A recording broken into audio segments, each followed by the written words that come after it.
I think in order to improve addressing elder abuse, there needs to be more education and awareness to the various professions that deal with seniors. They need to be educated to recognize a situation where a senior may be abused.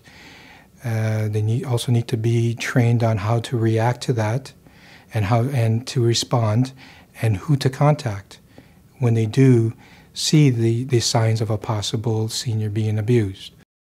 Education is more important than changing legislation. Heightening awareness, heightening awareness of victims as well as service providers. The only caution I have with heightening awareness is we have to have heightened interventions as well.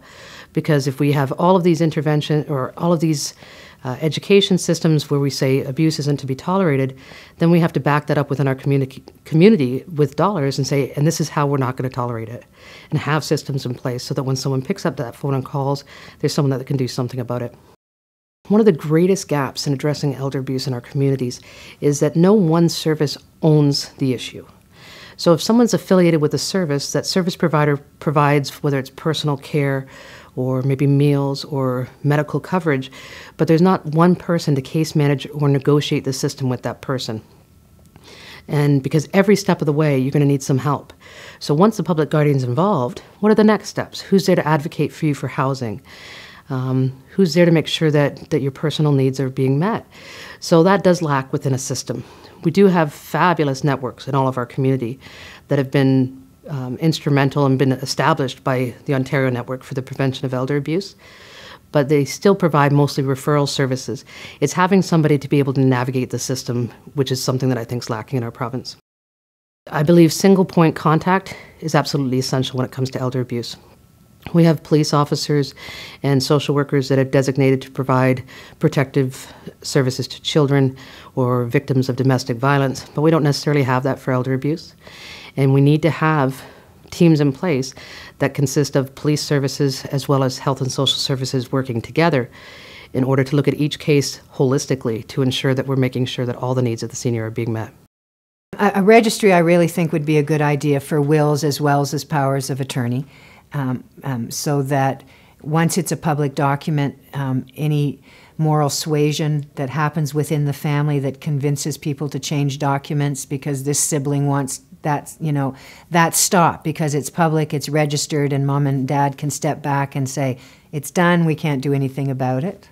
So it may solve some of the infighting, but I think it just makes it more secure for all the institutions that have to deal with the senior to know that they've got the up-to-date document and are dealing with the appropriate person.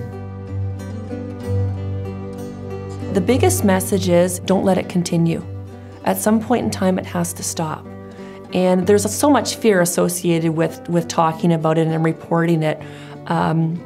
Fear from just the humiliation they might feel, or fear from what's going to happen to me now. But really you have to get the ball rolling and take back your life.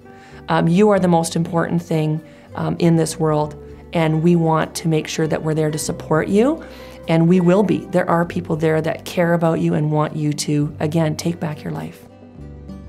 Be strong, to come forward, to report it, and accept the assistance that is available to them, because the assistance is there to help them eliminate that risk and to minimize that risk and to improve their quality of life. If we could convey one message to individuals, to the community, to let them know that there's help available, that you're not out there alone, that there are resources, there's community support programs, there's agencies and there's organizations that are there to help. And it's important that we as an organization, as well as a community, all take a responsibility in helping to care for people and ensuring that people know that there is supports available and that they don't have to face it alone.